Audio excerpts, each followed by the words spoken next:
litigando más de 15 años con el nuevo sistema procesal penal y haber tenido esa oportunidad también en su momento de haber trabajado desde los inicios de la reforma procesal penal, tanto en Trujillo, ¿no? Así como también en Lima, con este Código Procesal Penal, ¿no? Entonces, a partir de ahí les voy a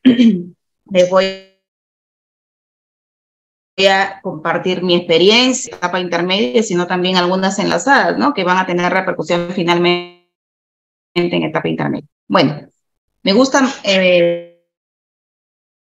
siempre cuando abordo el tema de etapa intermedia, empezar por una de las etapas que me parece fundamental y que en este caso va a ser el resultado de etapa intermedia. Recordemos que es la tercera etapa de la investigación, del proceso, ¿bien? En ese sentido, entonces, ustedes se estarán preguntando, ¿no? ¿Cuál es la madre? ¿De dónde salen los fundamentos para que el fiscal pueda plantear un requerimiento acusatorio finalmente, ¿no?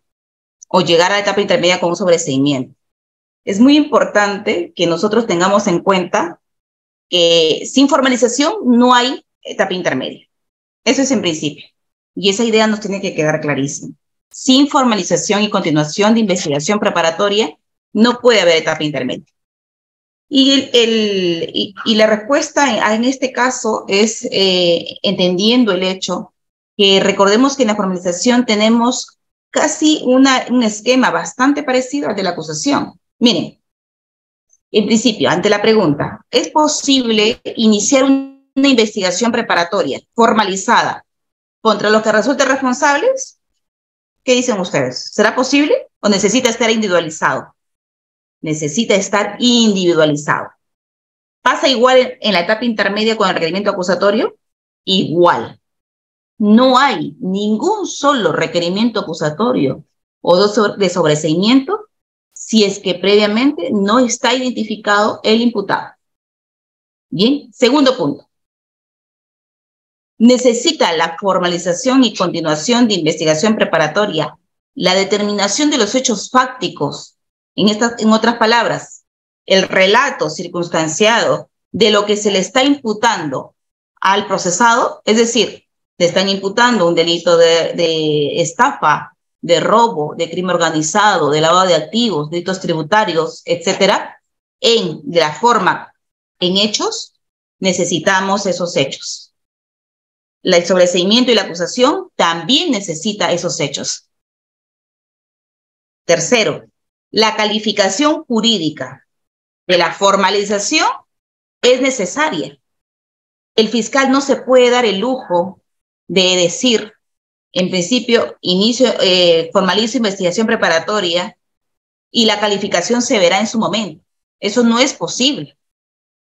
De igual manera, como tampoco es posible que en un requerimiento acusatorio no se establezca el tipo penal por el cual se está solicitando el requerimiento acusatorio.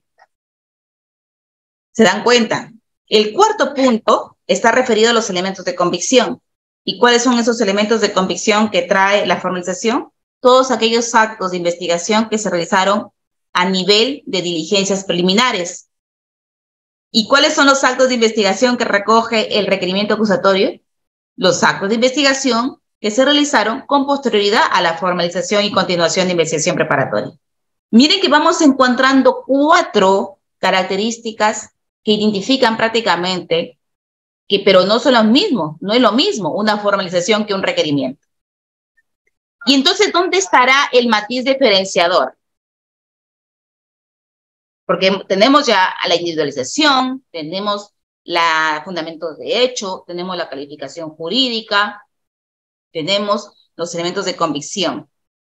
¿Dónde estará la característica entonces distinta en el requerimiento acusatorio, distinta a la formalización? Porque ya vemos que se está repitiendo varios aspectos bastante parecidos a los de la formalización. Lo que pasa, por ejemplo, que en la etapa intermedia ya la historia está acabada. Y claro, hay una partecita del 349 donde el legislador adiciona y dice, para cuando usted presente, señor fiscal, un requerimiento acusatorio, quiere decir que usted ya está convencido que va a ir a un juicio oral y va a ganar ese juicio oral. Pero para que usted haya llegado a ese convencimiento de que esa persona a quien usted investigó cometió el delito, no solamente lo va a hacer individualizándolo, porque claro, es como que me digan, le presento a la doctora Lisette Lozano, le presento al doctor Rojas Villanueva. ¡Ah, qué gusto! Sino que le exige algo más. Dígame qué realizó esta persona. Muy bien, esta persona el día 4 de agosto, en circunstancias que el banco de crédito se encontraba cerrado en horas de la noche, ingresó conjuntamente con 3 personas más y con armas de fuego, atemorizaron al vigilante y luego de dispararle ingresaron al banco de crédito, lugar donde se llevaron más de $1 millón. Ese es el hecho. El tercer aspecto de la calificación jurídica es que ¿qué constituye para el fiscal esos hechos? ¿Es un robo agravado? ¿Qué es? Pero para que no se parezca igual a la disposición de formalización, entonces le dice, si tú estás convencido y ya prácticamente, yo siempre digo que la etapa intermedia es como haber acabado ya el juego prácticamente con las cartas puestas en la mesa. Porque a excepción de la investigación preparatoria, luego formalizada, donde el fiscal sí tiene la facultad de ocultarte por un determinado tiempo los actos de investigación, claro, debidamente motivado con una disposición, en la etapa intermedia no te puede ocultar nada.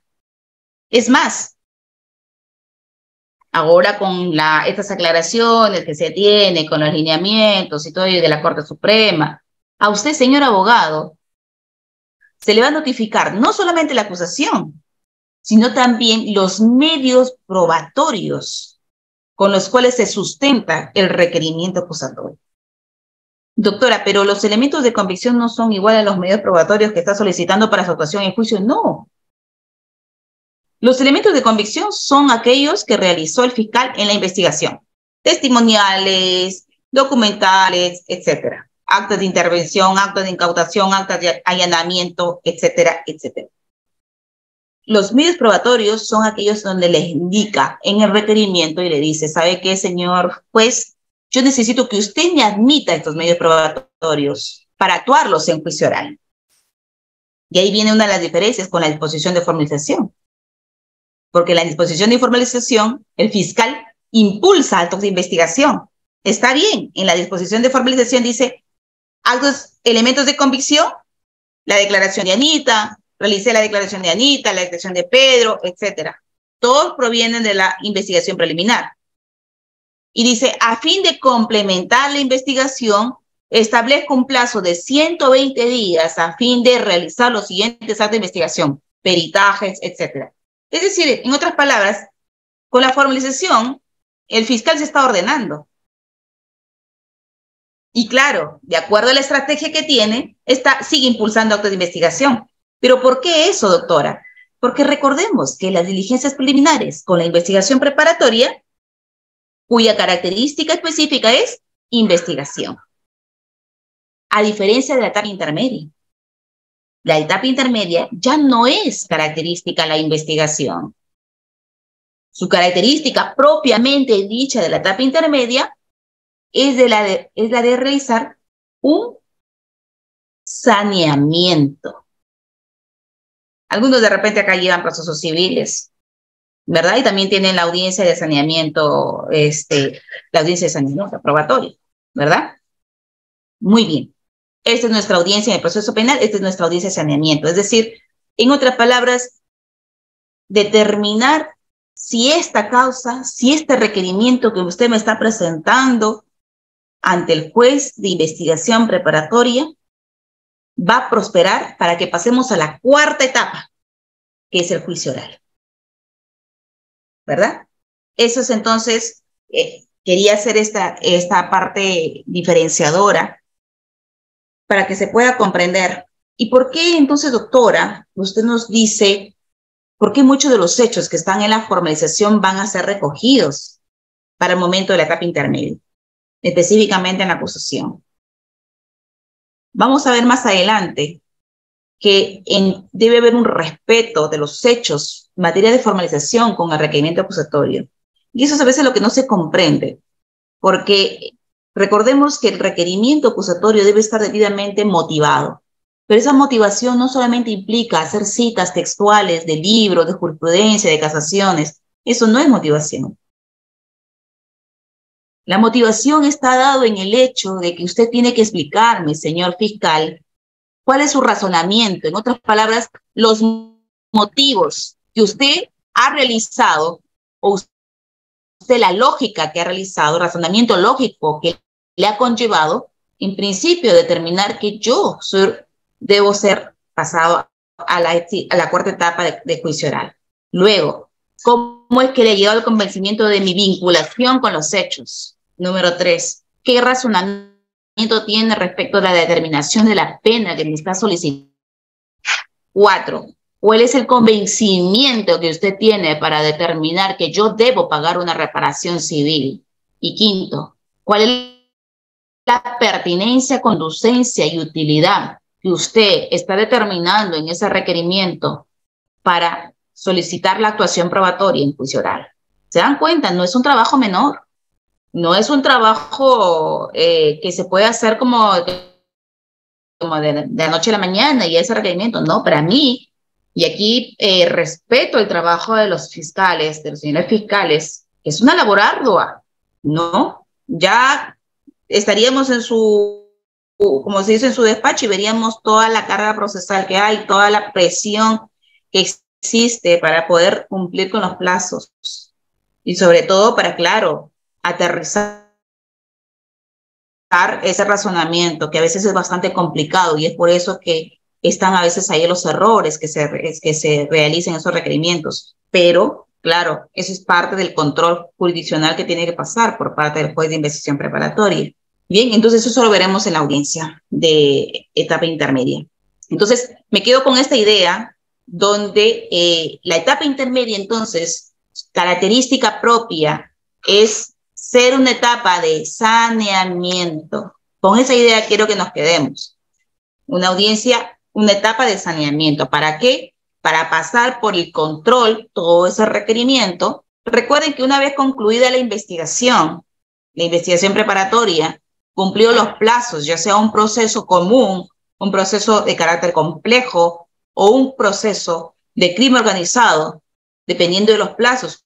Una vez concluida la investigación, el señor fiscal queda con la pelota en la cancha, porque tendrá que determinar en base a dos opciones, o sobresee la causa o acusa.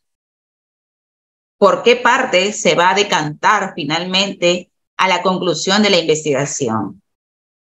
Ahora, doctora, ¿pero por qué es tan difícil el tema de que plantee un sobreseimiento? Si también, por ejemplo, luego de concluida la investigación preliminar, el fiscal puede emitir un archivo definitivo de la investigación y no pasa por un control judicial. Claro, pero esa es característica propia de las diligencias preliminares. Es un archivo, es una especie de sobreseimiento, pero sin control judicial. Distinto a la de etapa intermedia, porque luego de formalizada la investigación preparatoria, toda conclusión final de la investigación, en este caso, el sobreseimiento, recordemos, requerimiento de sobreseimiento y requerimiento acusatorio luego de concluida la investigación, tiene que pasar un control judicial. Ya el fiscal no tiene esa autonomía de la investigación preliminar para archivar y que no pase ningún control judicial. Para esta etapa intermedia tiene que haber una audiencia o de sobreseimiento o una audiencia de control del requerimiento acusatorio. Bien, entonces continuamos. ¿Y qué pasa, por ejemplo, en el primer supuesto si el fiscal ha determinado que sea un requerimiento de sobreseimiento? ¿Por qué llegaría a esa conclusión el fiscal?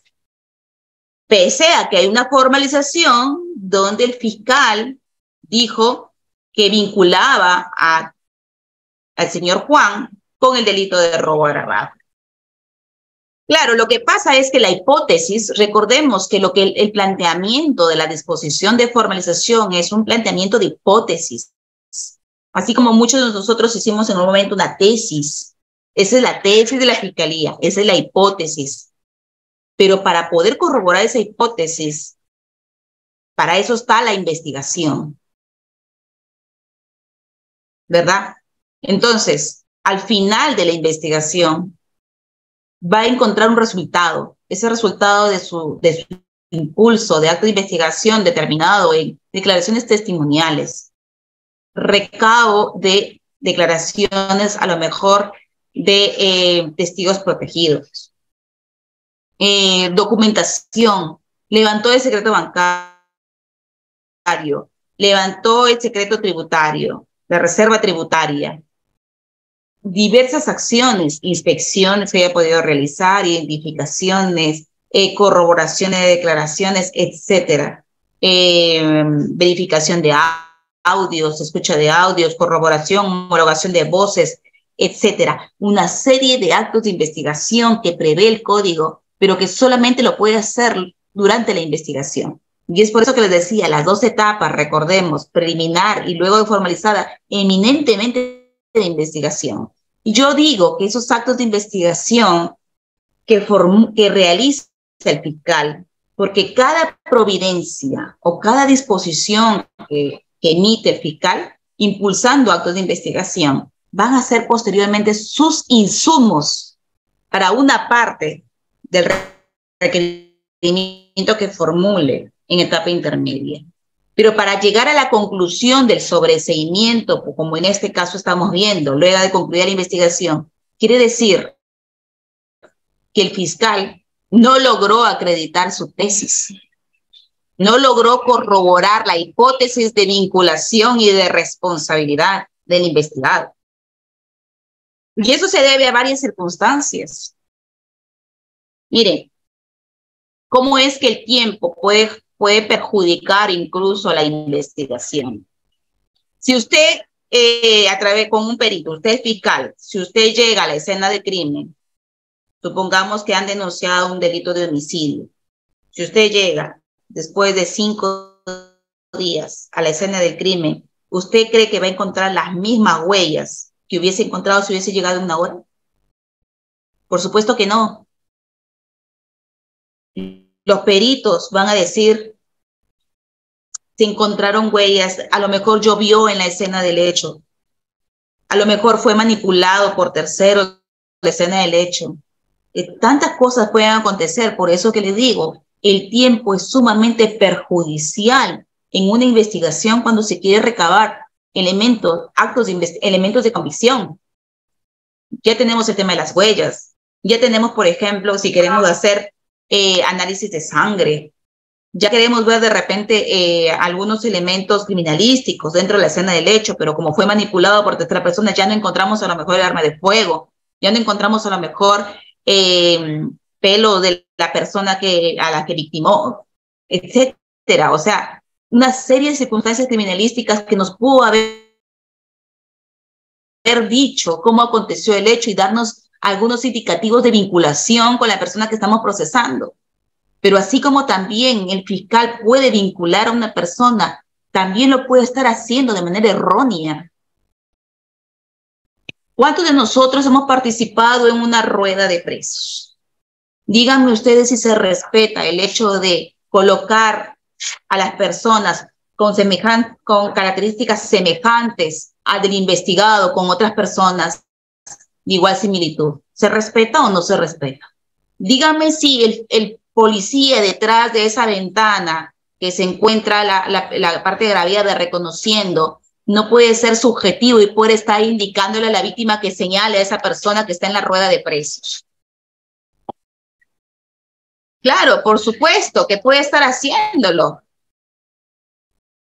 Y no digo que lo puede estar haciendo de mala fe, sino que quieren encontrar a alguien responsable en todo esto. Claro, hay una víctima a lo mejor de homicidio, una persona que falleció producto de un arma de fuego, de un arma blanca, etcétera. La parte de gravedad adquiere justicia. En eso no estoy en contra y me parece muy bien que se investigue a fondo. Lo que pasa que a veces nuestro sistema, a través de la representación de nuestra parte que la parte que investiga, como puede ser personal policial, puede a veces cometer estos tipos de actos, como digo, y no de mala fe, sino porque tiene dentro de ello una formación para encontrar a alguien. Entonces, esos son los errores del sistema, que claro, se tienen que ir corrigiendo de poco, no es de la noche a la mañana, con capacitaciones, en conjunto con la fiscalía, estableciéndose protocolos, lineamientos, y es por eso que un llamado aquí, todos ustedes, mis colegas, con todo mi corazón, de verdad, les digo, no dejemos de lado a aquellos que nos dedicamos al tema procesal, al que les gusta el proceso penal, los que están llevando investigaciones, los que están haciendo de abogados, de parte agraviada, de actor civil, etcétera. Qué importantes son los protocolos de actuación. No se imaginan, o sea, eso prácticamente nos da el panorama. La ley es muy abstracta, ¿verdad? Nos dice, el policía con indicación del fiscal realizar el allanamiento. El policía conjuntamente con la fiscalía realizar el levantamiento y secreto de las comunicaciones. ¿Y quién nos da el entendimiento? ¿Quién nos da los lineamientos para decir, ya, muy bien, ok, se levanta? ¿Y cómo se levanta eso? ¿Cómo va a haber el reparto de roles? ¿Quiénes son los funcionarios que estarán a cargo? ¿Cómo será? ¿Cómo se dará cuenta el fiscal? ¿Cómo se dará cuenta el juez de investigación preparatoria una vez que tengamos la información del levantamiento del secreto de las comunicaciones?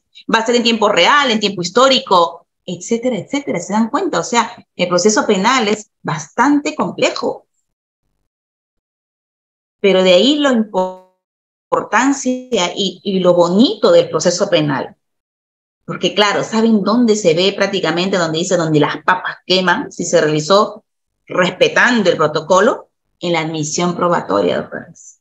Ahí, el fiscal puede ser muy proactivo, el fiscal puede ser el máximo exponente en tema criminalístico.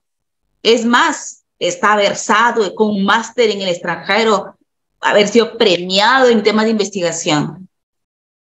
Pero yo siempre digo, en la audiencia nos vemos, señor fiscal, en la audiencia nos vemos. Ahí usted susténteme por qué cada medio probatorio. Y es por eso les digo siempre, bueno, los que se dedican al litigio, y es por eso que ustedes estarán viendo que yo llevo muy inmersa la parte del litigio. Y claro, para eso me he preparado, para eso he estudiado y lo hago por años, por muchos años. Y cada día aprendo más de cada audiencia y de eso se trata, ¿no? Perdámosle el temor, llegámonos a respetar también en audiencia. El señor que está a mi costado, que puede ser el mejor fiscal, merece tanto respeto como yo, como abogado defensor. Están preparados como también como mi persona en proceso penal, en derecho penal, en tema criminalístico. Y es por eso la seriedad que se le debe poner a las investigaciones. ¿Por qué? Porque la admisión probatoria de esta etapa intermedia, justamente, por muy versado que pueda estar, si cometió un error en la recolección de ese acto de investigación, de esa evidencia, si no respetó protocolos, si vulneró derechos fundamentales, por ende, ese medio probatorio no puede ser admitido. Así como también, como defensa, también nos toca ahí también sacar, prácticamente poner en evidencia también nuestra preparación. Porque claro, no solamente el fiscal presenta medios probatorios, también nosotros presentamos medios probatorios para la defensa. Doctora, pero yo no entiendo. La carga de la prueba no lo tiene la fiscalía. Sí, pero yo les doy acá un tip. Puede ser que la carga de la prueba lo tenga la fiscalía y puede estar de repente errada la carga de la prueba. Pero ¿saben qué? ¿Dónde se respeta el principio de contradicción? Recordemos que uno de los principios fundamentales de un juicio oral es el principio de contradicción. Porque si usted va a ir a audiencia, a un juicio oral y le va a decir amén, amén a todo lo que propone y dice el fiscal, entonces usted está pintado en la audiencia. La contradicción significa que usted también tiene una propuesta ante ese evento, ante ese hecho que se le está imputando.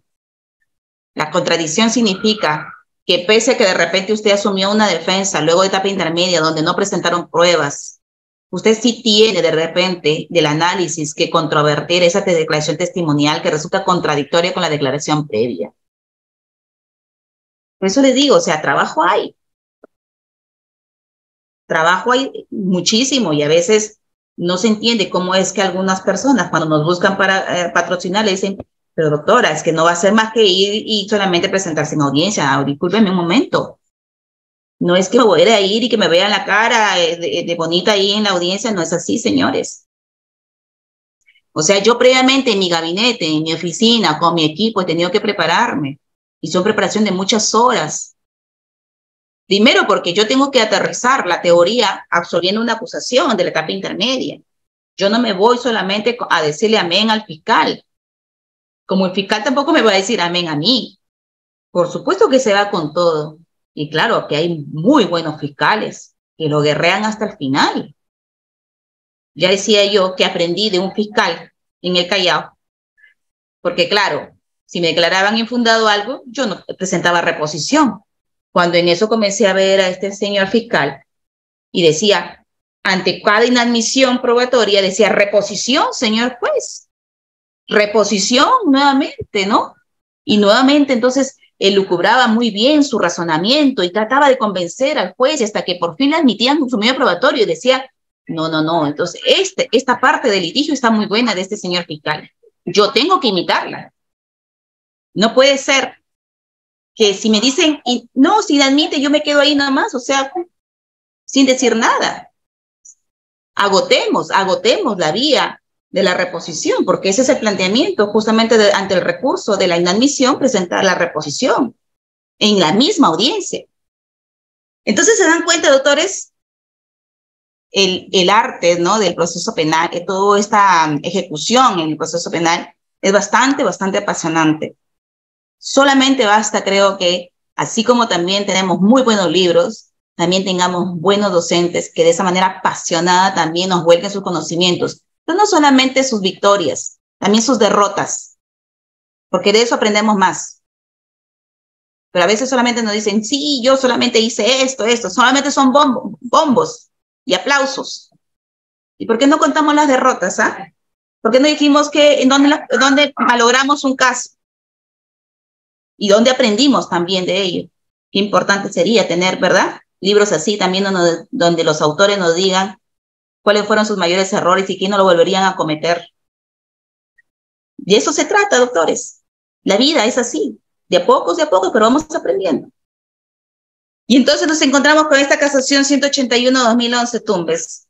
Y aquí la Corte Suprema nos dice clarísimo, como sobreseimiento, como aquella figura jurídica mediante el cual el órgano judicial que conoce un proceso da por concluida su tramitación sin emitir, en este caso, un ratito, voy a acomodar esto porque...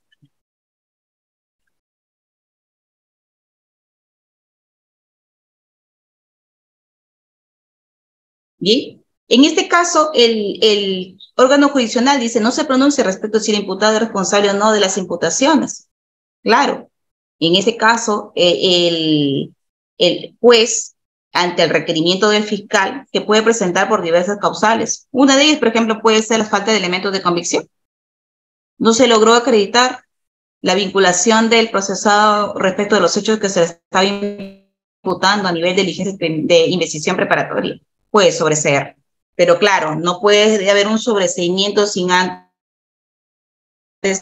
no exista un control judicial. Y en el supuesto que aprueben el sobreseimiento, se declare fundado el sobreseimiento, la parte del actor civil puede impugnar, por supuesto, es una resolución judicial, la pueden impugnar. Y ustedes se van a dar cuenta aquí, por eso siempre me gusta hablar de forma concordante para que ustedes me puedan llevar más o menos la línea de razonamiento. Miren, este sobreseimiento, recuerden bien, miren, este sobreseimiento, que es posible que el fiscal lo plantee luego de concluida la investigación, el fiscal plantea el sobreseimiento. Yo como parte imputada, como abogada de la parte imputada, ¿qué puedo hacer ante ese sobreseimiento? ¿Oponerme? ¿Para qué, doctores? ¿Para qué me opongo? No, por el contrario, yo estoy de acuerdo. Es más, yo siempre le dije, yo siempre le dije al fiscal que mi cliente no tenía nada que ver en este caso, sino que él no me escuchaba, él no me creía. Es el único momento en el cual yo estoy sonriente con el fiscal, o sea, estoy muy bien, porque yo también estoy de acuerdo con él, que no hay elementos de convicción. Entonces, ¿qué hago? Hago una absolución o contesto ese sobreseimiento, también colocándole, claro, mi aporte, diciendo por qué también yo estoy de acuerdo. O si es que a veces, pasa que a veces en los sobreseimientos el fiscal se olvida algún acto de investigación que resulta importante para ahondar un poco más en el sobreseimiento. Si el fiscal se olvida, yo soy su partner, pues yo lo coloco entonces en mi escrito. Porque recuerden que en la etapa intermedia, en la audiencia de control de sobreseimiento, yo también, como parte de la defensa, voy a poder exponer lo que digo frente al sobreseimiento que está planteando el fiscal. Entonces, el fiscal plantea el sobreseimiento y yo le apoyo con mis argumentos al sobreseimiento. ¿Se dan cuenta? Si el fiscal se olvidó una declaración testimonial, pues yo lo pongo en mi escrito de sobreseimiento. Si el fiscal se olvidó de repente una pericia, yo lo coloco en mi absolución de sobreseimiento y le ayudo en la exposición. ¿Bien? Ahora, como no todo es color de rosa, y la vida hay que tomarla así, y los procesos también, pues puede haber varias clases de sobreseimiento. Supongamos que en la formalización y continuación de investigación preparatoria imputaron el robo agravado, así como también a lo mejor un delito, de homicidio. Bien, puede darse el caso que el fiscal diga, bien, no se ha logrado corroborar el hecho del robo agravado, pero el de homicidio está clarísimo. Me quedo con el de homicidio entonces. Entonces, recuerden que ahí hay dos hechos y dos calificaciones jurídicas. Si es total, si es un sobreseimiento total, quiere decir que el fiscal emitirá un requerimiento donde archiva tanto el delito de robo agravado como el de homicidio. Ese es total. Se presenta contra todos los procesados o por todos los delitos imputados. Bien. ¿Cuándo es un sobreseimiento parcial? Vamos. Son dos los investigados, Pedro y Juan. Sobresee solamente a Pedro y queda Juan. Son dos los delitos imputados, homicidio y robo agravado. Archiva por robo agravado y queda el de homicidio. Ese es el parcial. Doctora, ¿y qué pasa con los otros que no está de acuerdo? Plantearía de repente requerimiento acusatorio, ¿verdad? Pero algún pronunciamiento tiene que haber respecto de lo que no está de acuerdo en el sobreseimiento. Porque si no está encontrando elementos de convicción, puede ser que para el otro investigado sí haya encontrado responsabilidad. O si haya encontrado para el otro hecho que sí hay una comisión del delito. ¿Verdad? Entonces, sobreseimiento total o parcial. Doctor José Martínez, ¿puede activar su audio, por favor? Doctor José Martínez. Doctor José Martínez, a ver, tenemos, doctor, ¿puede activar su audio? Adelante. Sí, doctora. ¿Cómo está? Muy buenas noches. Qué Buenas gusto noches, conocerlo. ¿Te comprendió, doctor? Sí, doctora, sí. Sí, es lo que a menudo... ¿Las clases de sobreseimiento se comprendió? Sí, doctora, a menudo vemos el tema de los sobreseimientos. Quienes somos abogados litigantes estamos casi a menudo siempre pidiendo los sobreseimientos de nuestros clientes, ¿no? Y claro, como usted lo manifiesta, el sobreseimiento total y parcial que hay en los procesos que hay. Ya, excelente. Entonces se comprendió. Siguiente. Ahora vamos a las causales del sobreseimiento. Y el doctor José Martínez, que ya tiene un poco tiene experiencia en este tipo de litigios. Entonces, doctor José Martínez, con usted nuevamente, ¿cuál es la causal que mayormente usted ha incidido o ha solicitado en sus procesos que ha tenido hasta la fecha? ¿Cuál de las causales? El hecho no se realizó, no puede atribuírsele, el hecho no es típico, existe una causa de justificación o de inculpabilidad. ¿Cuál usted ha planteado en algún requerimiento de sobreseimiento? En algunos casos, dependiendo del caso, ¿no? En algunos casos que el hecho no es típico. Ah, ya. Vamos a un poco ahí la experiencia de la tipicidad, ¿no? Gracias, doctor José Martínez. Muchas gracias. Miren, ¿por qué le pregunto esto, doctor? Porque claro, ya la doctrina nos da las causales y todo ello, ¿no? Pero vamos hablando un poco de experiencia. Recordemos que en el tema del sobreseimiento, claro, yo puedo plantear, porque a mí el legislador me posibilita en el artículo 344, en el inciso 2, que yo pueda decir por qué no es típico el hecho. ¿Bien? Doctora, pero si no era típico, ¿por qué usted entonces no nos dice poder plantear una excepción de improcedencia de acción a nivel de investigación preparatoria? ¿Y por qué tendría que usted esperar hasta la etapa intermedia? Miren, esto es una cuestión que cada abogado defensor tiene una estrategia, ¿bien? Pasa que a veces no somos abogados contratados desde un inicio de la investigación, ¿verdad? Y recién nos contratan, supongamos, cuando tienen la etapa intermedia para la notificación del sobreseimiento. Entonces, claro, si no se ha podido plantear una excepción de improcedencia de acción a nivel de investigación preparatoria, entonces, claro que es adecuado plantear esta causal de que el hecho no es típico.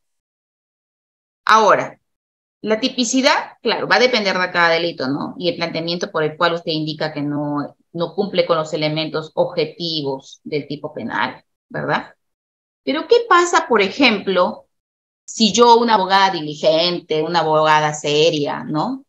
Asumo un caso y claro, yo veo que de saque, desde la formalización, yo veo que es atípico. Y claro, yo soy diligente y digo, no, esto al toque, excepción de improcedencia de acción, porque es posible presentar medios técnicos de defensa en investigación preparatoria, ¿cierto?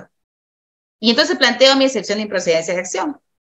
Pero resulta que como es un juez que no, de repente no le gusta amparar excepciones en investigación preparatoria, o considera que no tengo la razón, me ha declarado infundado, he apelado y me han confirmado la resolución de tipicidad. Yo le pregunto a ustedes, si yo tengo 2 resoluciones en contra a nivel de investigación, ¿sería adecuado presentar nuevamente en etapa intermedia el tema de tipicidad? Si recordemos que ese juez de investigación preparatoria durante la investigación es el mismo de la etapa intermedia, ¿qué piensan ustedes? A ver, ¿qué opinan? A ver, doctor Rojas Villanueva, ¿será estratégico plantear esta causal teniendo 2 resoluciones en contra? Doctor Roberto, está activo su audio. Adelante. Doctor Roberto, ¿puede activar su audio? Nuevamente le doy acceso.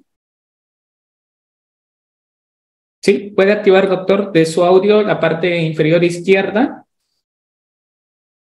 donde activa su cámara, al costado está lo que es activar audio.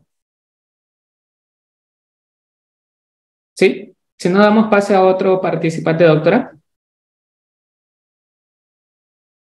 Su audio, doctora. La doctora Lisette Vázquez, a ver. A ver, tenemos... Doctora Lisette Vázquez, adelante, está activo su audio. Doctora Lisette, puede activar su audio. Está a la mano izquierda, donde usted prendió su cámara. A la mano izquierda hay un micrófono. Nuevamente le doy acceso. Creo que están tímidos. Tenemos a un doctor con el nombre de Rafael Palacio. A ver, miren, doctores, si no se preocupen. Tenemos a Raúl, doctora, un valiente. Ahí, adelante, estimado Raúl. ¿Cómo estás? Qué gusto saludarte. Doctor, buenas noches, doctora, buenas noches. Yo pienso que La improcedencia de acción debe plantearse al final casi de la investigación. ¿Por qué? Porque debemos partir de los hechos probados o de los hechos investigados que acredite el Ministerio Público. Entonces, partiendo de esa premisa, habiendo ya el Ministerio Público realizado todas sus diligencias, toda su investigación, ya no va a tener camino para investigar, ya se le acabó el plazo, ya está en la acusación. Y si yo le planteo sobre la procedencia de acción, partiendo de los hechos que ya él está probando, vamos a decirlo así, puedo decir, a ver, por ejemplo, realizada todas las investigaciones, no he llegado a corroborar el elemento de tendencia interna, el elemento de tendencia interna trascendente en un delito, pues, por ejemplo, de posesión de droga. No ha acreditado, ha realizado toda esa investigación y acabó el levantamiento de secreto de comunicaciones, secreto bancario, etcétera. Y no podía acreditar el elemento de tendencia interna trascendente. Entonces, bajo ese hecho que ya está cierto, ya se acabó, recién plantearle la improcedencia de acción sería, a mi parecer, lo ideal. Eso sería, doctora. Muchas gracias, doctor. Muy bien, excelente. Muchas gracias. A ver, ¿otra persona que quiera participar? Excelente, doctor. Muchísimas gracias. ¿Alguna pregunta? Quien desea participar, no me dejan participar. Estimado Rafael, si no tienes activo tu cámara, lamentablemente no se le puede dar acceso. ¿Algún participante? No, tenemos a William. William, activa tu cámara y te doy acceso al audio, si no, no se puede. Listo, estimado William, muchas gracias. Adelante, puedes realizar tu pregunta o acotación. Doctora, buenas noches. ¿Me escucha? Sí, sí, doctor, sí la escucho. ¿Cómo está? Buenas noches. ¿Cómo está, doctora? Buenas noches. Le saludo desde la ciudad de Cajamarca. ¡Ay, qué lindo! Capital del carnaval peruano. El carnaval cajamarquino. Qué bonito, qué lindo, de verdad. Muchas gracias. Qué lindo saber que acá hay personas que se conectan en diversas partes del país. Doctor, tiene el uso de la palabra. Doctora, una consulta. Yo tengo un caso de un patrocinado. Él se encuentra investigado por la presunta organización criminal. Ya estamos en la etapa intermedia y a él lo vinculan como presunto informante, ¿no?, de la organización criminal. Pero con la presunta persona a quien nos indican como líder de la organización criminal, por X circunstancias ha fallecido el señor. Entonces, ¿cuál sería el procedimiento o cuál sería la continuación de la investigación, o solamente va a quedar ya en un sobreseguimiento ya en la etapa intermedia? Ya. A ver, el hecho de que fallezca el líder de la organización no significa que su patrocinador le pueden sobreseer, ¿bien? Porque recuerde que la imputación es individualizada para cada uno de los investigados. Claro que es muy importante la corroboración con la participación del líder, pero si tienen otras formas de cómo haber corroborado la imputación, indudablemente pueden continuar. Ahora, lo que usted me dice que se encuentran en etapa intermedia o en investigación preparatoria. Intermedia. Ya, indudablemente si encuentran etapa intermedia no puede haber otro momento de investigación, al no ser que que el fiscal presente un requerimiento de sobreseimiento y haya un actor civil que se oponga diciendo que una investigación suplementaria, pidiendo una investigación suplementaria, que es la única oportunidad que es posible en etapa intermedia, ante una oposición debidamente fundamentada, entonces solamente ahí habría una investigación suplementaria. Caso contrario, la investigación en etapa intermedia, la etapa intermedia propiamente dicha no es de investigación y ya no puede haber una ampliación tampoco. Como le indico, claro, el único momento excepcional es la investigación suplementaria, siempre y cuando el actor civil se haya opuesto. ¿Bien? Excelente, doctora. Muchísimas gracias. Continuamos con la capacitación. Sí, doctor Rida, muchas gracias. Miren, vamos a, no sé si tienen ahí sus códigos, pero sí me gustaría que le puedan dar lectura. Miren, en el artículo 350, sobre la notificación de la acusación y objeción de los demás sujetos procesales, en el punto B, ¿no? Dice: la acusación será notificada a los demás sujetos procesales en el plazo de 10 días. Estos podrán observar la acusación.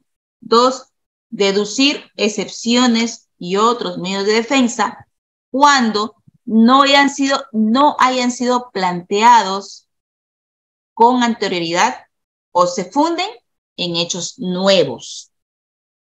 Miren, un artículo que no es de sobreseimiento ya nos está dando una luz para la pregunta que les había hecho hace un momento.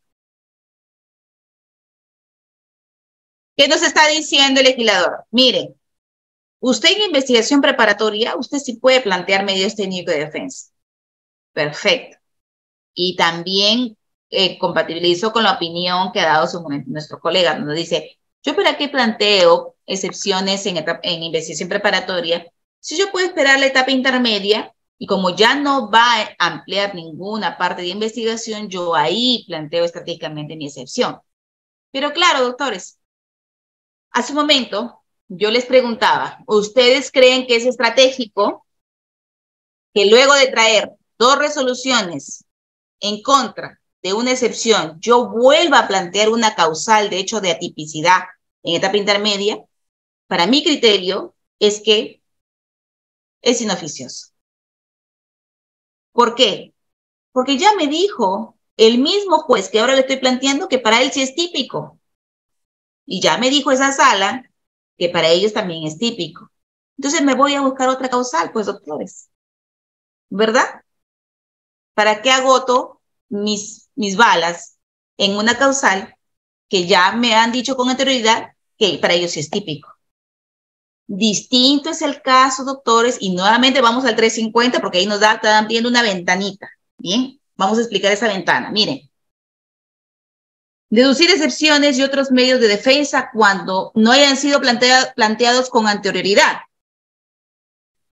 O, miren, o se funden en hechos nuevos.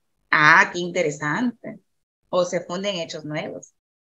O sea, en otra palabra, que no es el legislador. Mira, miren, señores abogados. Ustedes pueden plantear excepción, pero siempre y cuando ustedes no la hayan planteado con anterioridad. Es decir, yo no puedo volver a plantear 2 excepciones al mismo tiempo en un mismo proceso. ¿Por qué? Porque lo que quiere decir el legislador, ya para qué tú quieres saber la opinión del juez. Si ya te ha dado la contra con anterioridad, ya no dilates el tiempo. Pero distinto es, y te está dando ahí la luz y te dice, pero si tú tienes hechos nuevos, entonces sí plantéalo. Claro. Doctora, ¿y de dónde saco los hechos nuevos? ¿Saben de dónde? Les voy a dar, mire acá la indicación, y por eso les digo, cuando ustedes vayan a etapa intermedia, es muy importante que se haga una revisión previa de toda la investigación preparatoria.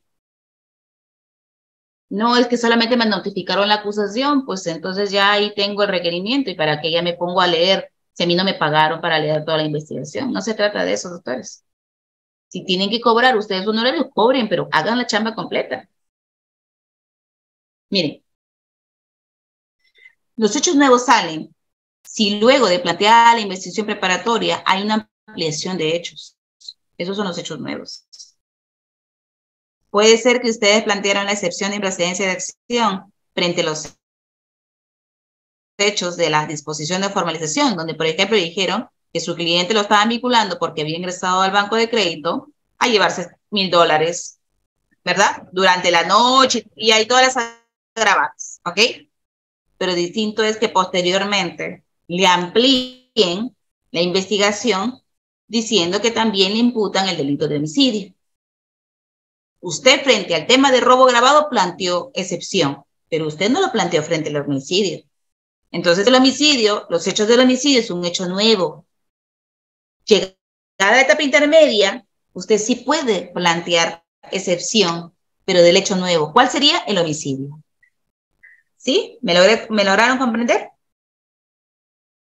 ¿Por qué no planteo yo una excepción de los hechos del robo agravado? Porque ya me dijo que no, que para ellos sí es típico el juez, pero de respecto del homicidio no se ha pronunciado.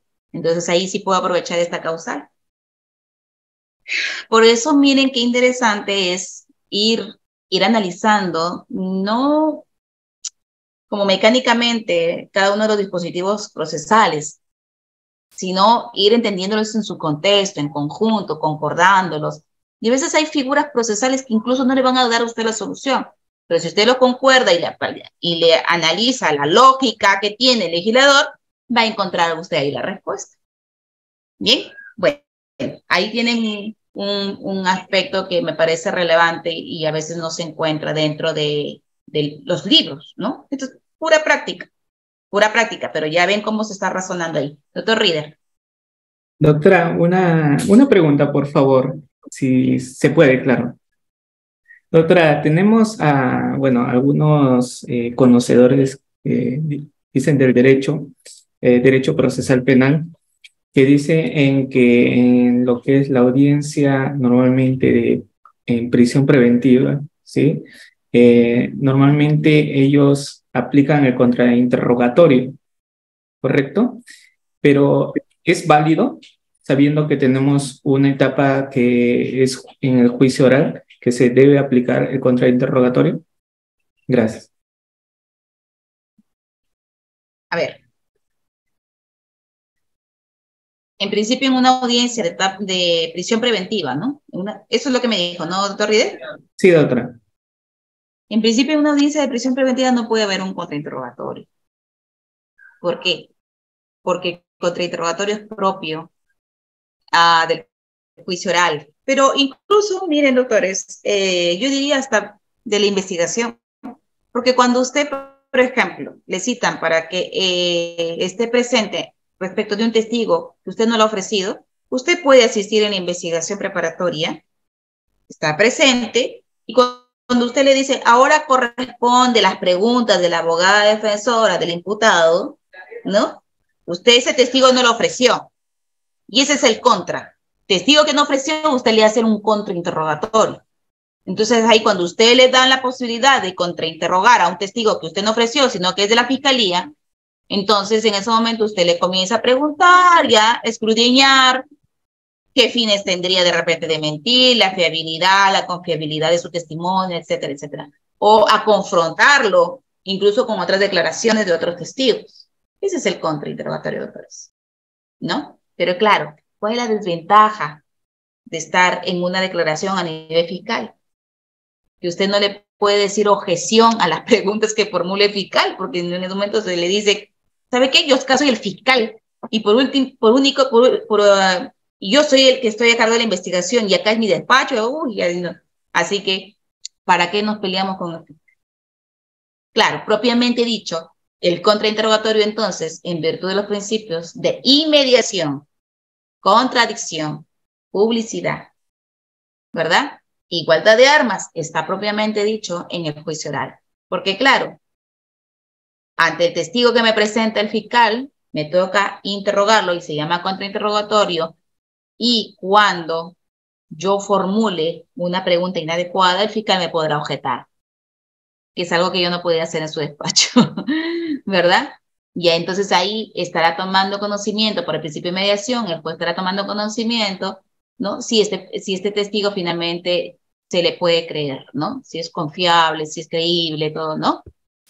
Bien, eso sería. Y para culminar solamente, en la prisión preventiva, recuerden que es una audiencia técnica, ¿no? Es una audiencia bastante técnica, donde se tiene que discutir 3 requisitos específicamente de la prisión preventiva. Fundados y graves elementos de convicción, y ya lo deben haber aprendido seguro con un maestro que ha estado a cargo de esta clase. Fundados y graves elementos de convicción. Y ahí yo no tengo que... ¿A quién le voy a contrainterrogar? ¿Al fiscal o al juez? A ninguno. Porque el fiscal tendrá su oportunidad de hablar respecto de por qué pide la prisión preventiva, y yo tendré la oportunidad de contradecirle por qué es inadecuado esos elementos de convicción, por qué no son suficientes. Y ahí hablaré de todo del grado de certeza, del grado de probabilidad y todo ello, ¿no? Los estándares. Y en la gravedad de la pena diré, de repente no tengo que oponerme, pero sí me puedo poner en el peligro procesal. En el peligro procesal aquí no voy a contrainterrogar, si solamente tengo que contradecirle al fiscal. Por eso ahí no es correcto esa parte. De repente que algunos... no sé, algunos especialistas de repente habrán querido de repente dar a entender en otro contexto. No creo que haya sido en la prisión preventiva. ¿Bien? Muchas gracias, doctora. Tenemos sí, justo ya he leído sobre un libro de un autor que ha publicado recién 4 libros, por eso era mi pregunta. Ya sabe, ya sabe el doctor Raúl quién es. Bueno, doctor Creo Jafet. que de repente se le habrá ido al asistente, no creo que haya sido el doctor, lo respeto mucho y lo aprecio mucho, no creo. Doctor Jafet. Pasa que a veces los profesionales ya nos valemos de algunos apoyos, ¿no? Conforme va pasando también el tiempo y a veces también todo lo que tenemos acumulado, el despacho y todo eso, confiamos, pues, ¿no? Pero claro, siempre tiene que pasar la revisión, ¿no? Sí, doctora, muchas gracias. Estimado Jafet, ¿está activo tu audio?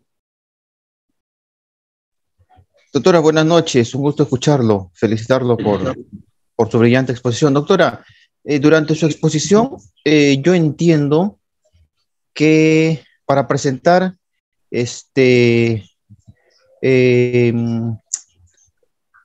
a ver, no recuerdo exactamente lo que dijo, improcedencia de acción, lo que pasa es que yo soy estudiante. Decisión y procedencia de acción, sí. Sí, doctora, hay 2 momentos. Uno es cuando te corren traslado la acusación fiscal. No, la observas y presentas observaciones de forma, de fondo, y la improcedencia de acción. Pero el otro momento, doctora, ¿cuál sería, doctora? Muchas gracias. No, a usted, me encantan las preguntas porque saben que uno puede traer y querer volcar con todo mi corazón, volcarles todo el conocimiento. En realidad, uno tiene que comprender que todo lo que aprende en esta vida nunca te lo vas a llevar hasta el final. Así que, ¿para qué te lo quedas? Ese es mi lema, o sea, hay que decirlo. Mira, investigación preparatoria luego de formalizada es la primera oportunidad que puedes presentar el medio técnico de defensa de excepción y improcedencia de acción. Luego de formalizada la investigación, o sea, durante la investigación preparatoria. ¿Ok? Esa es la posibilidad que puedes hacerlo. La segunda oportunidad es luego que te notifican el requerimiento acusatorio. ¿Bien? También, excepción de improcedencia de acción.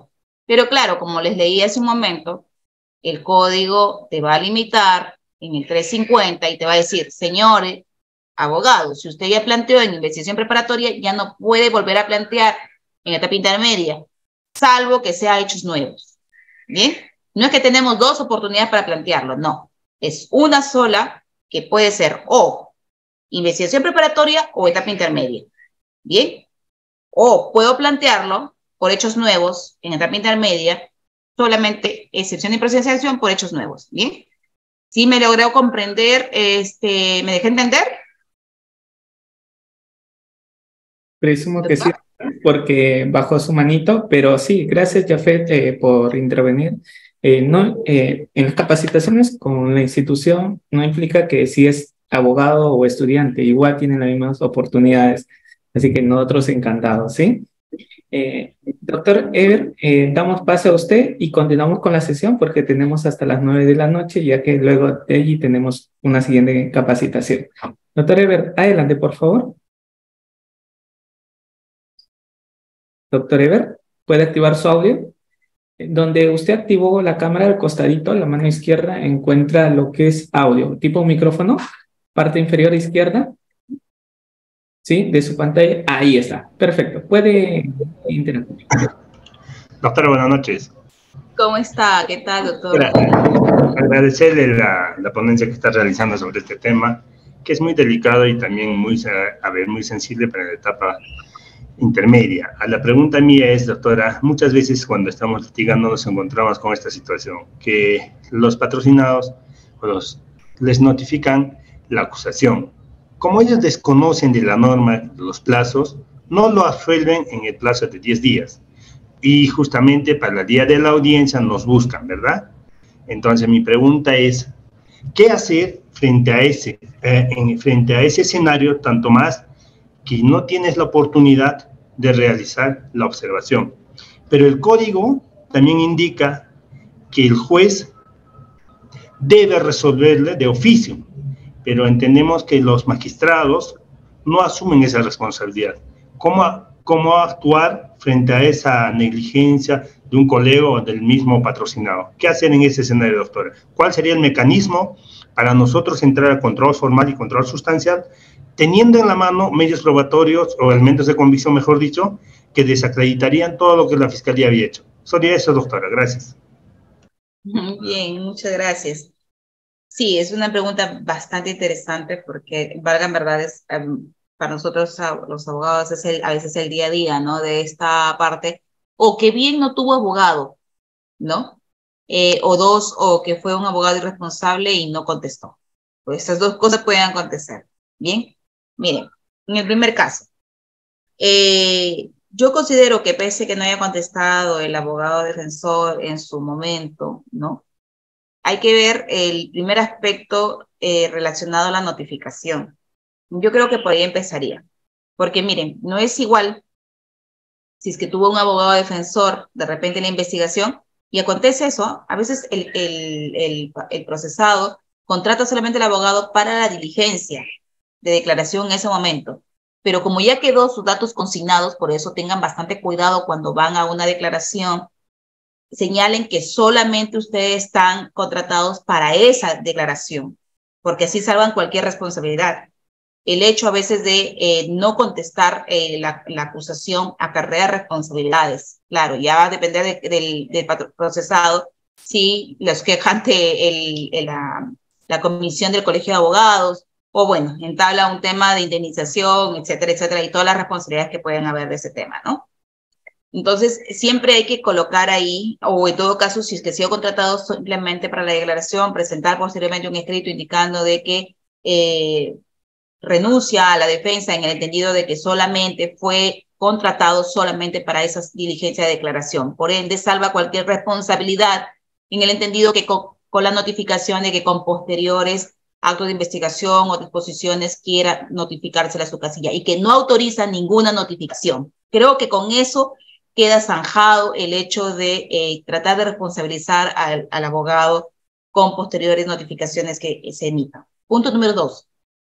Pese a que haya vencido el plazo, bien, teniendo en cuenta que el código establece 10 días solamente, ¿no? Que es un plazo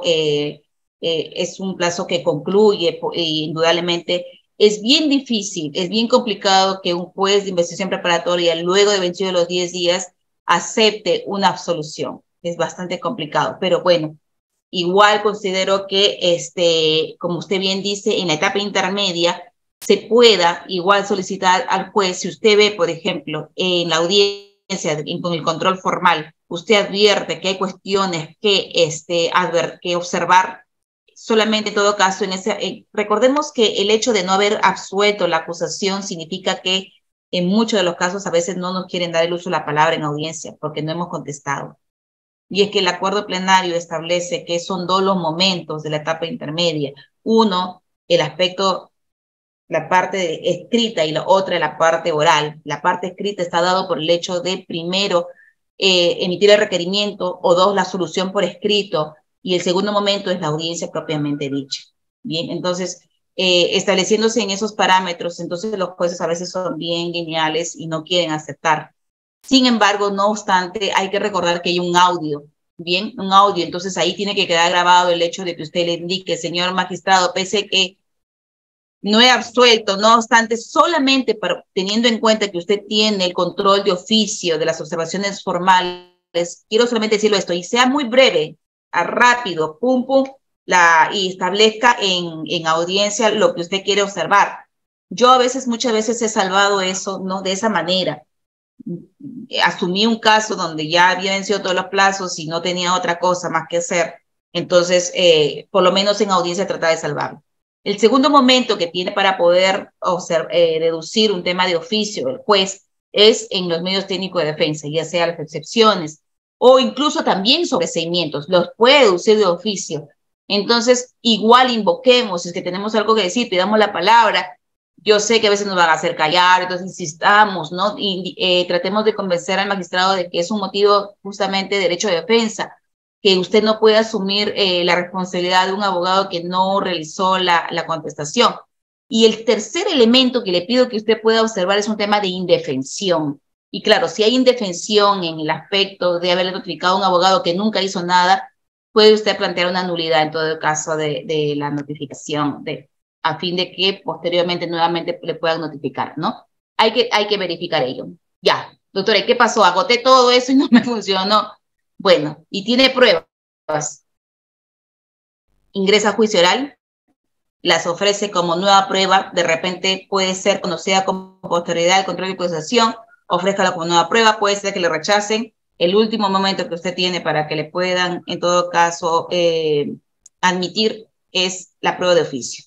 Que es complicado, sí, pero hay que agotarla, ¿bien? Y, también he tenido casos en los cuales he tenido que al final revisar y ver que se puede admitir por prueba de oficio. No solamente admitir, sino también actuar como prueba de oficio, ¿ok? Pero agotemos. Miren, inadmisión de etapa intermedia, reexamen del juicio oral, nueva prueba del juicio oral, incluso prueba de oficio 385 del Código Procesal Penal al final del juicio oral, ¿no?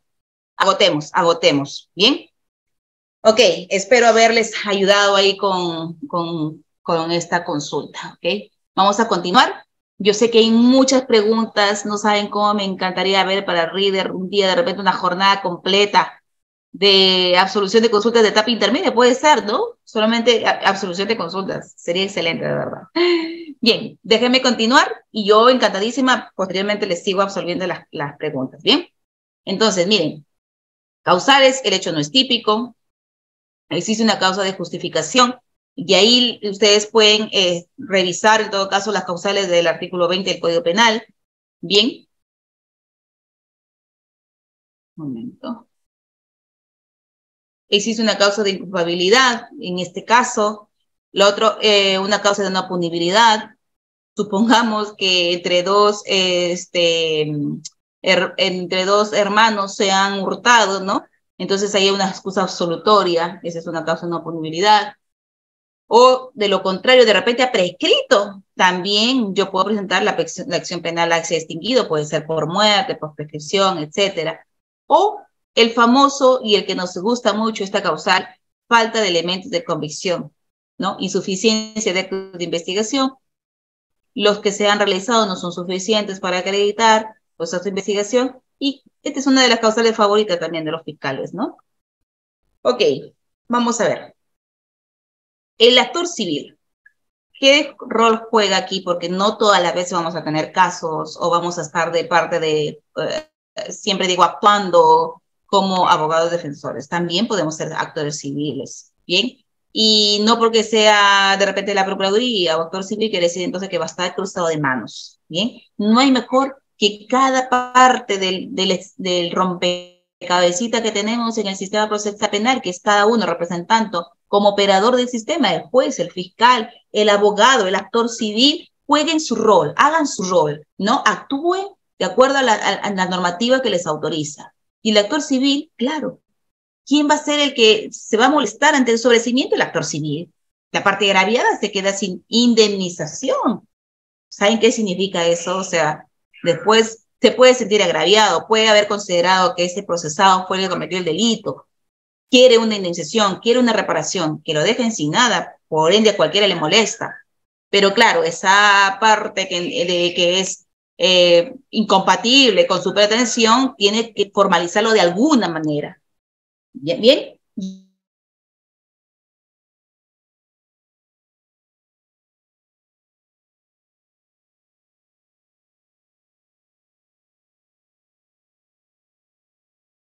Esperamos unos segundos, por favor.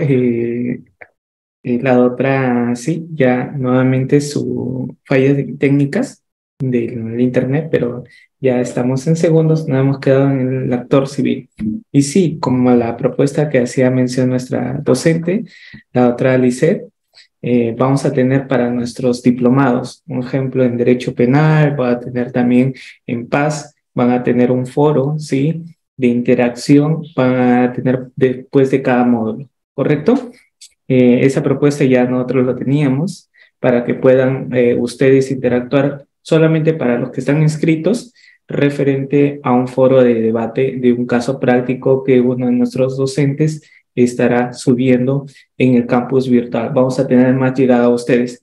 Por favor. Doctor, creo que se cortó, me parece, esta internet esta que nos juega chueco.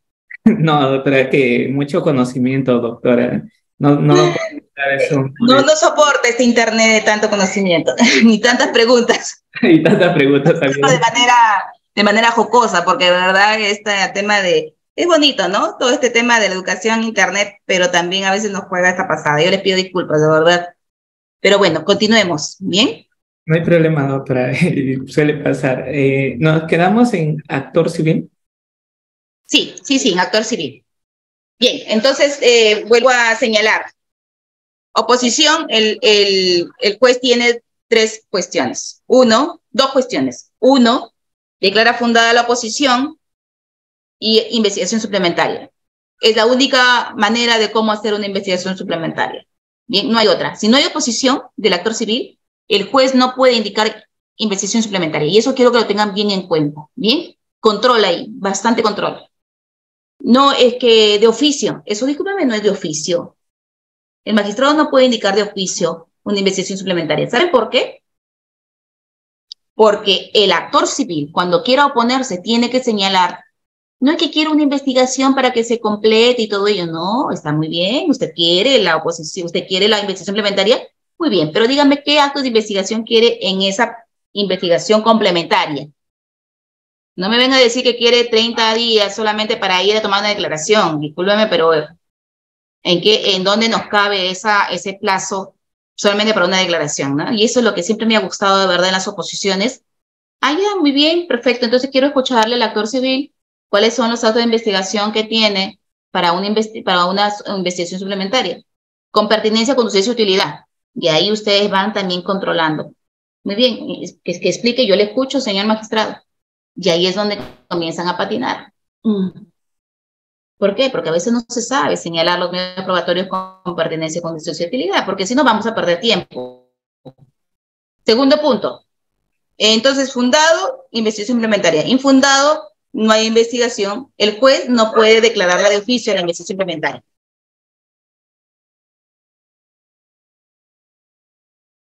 Pero el actor civil no se opuso. Perfecto, se olvidó y sabe Dios qué estuvo haciendo. Pero hay un requerimiento de sobreseimiento. Y el juez, claro, cuando le he escuchado al fiscal, hola, ¿me escucha? ¿Sí? Ya. Entonces el juez no está de acuerdo con el sobreseimiento. Miren, pese a que no hay oposición, no está de acuerdo con el sobreseimiento y entonces está como que titubeando, el juez le escucha una parte, la otra parte y finalmente dice, miren, no estoy de acuerdo. No estoy de acuerdo con el sobreseimiento. Porque si está de acuerdo va a declarar fundado el sobreseimiento y se acabó todo ahí, excepto que el actor civil impugne y vaya a la sala penal de apelaciones vía recurso de apelación. Pero si no está de acuerdo, miren, el juez eleva al fiscal superior. Claro, y acá viene todo un recorrido, porque claro, a nosotros no nos conviene, ¿verdad? Esa opinión del fiscal superior. Entonces el fiscal superior tiene dos opciones. O está de acuerdo con el requerimiento que ha hecho el fiscal inferior, o el de primera instancia, o el fiscal provincial, y entonces dice, yo estoy conforme, me parece adecuado, todo está ok, ratifica. Así se llama. Esa disposición que va a emitir, finalmente va a decir, mi opinión es por ratificar el requerimiento de sobreseimiento del fiscal provincial. Pero si no está de acuerdo, entonces va a decir esa disposición, a lo último va a decir, no estoy conforme y rectifico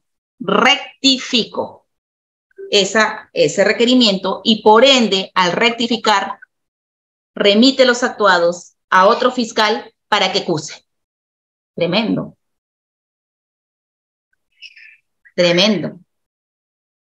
Y claro, frente a esa emisión de esa disposición de rectificación, yo no puedo apelar.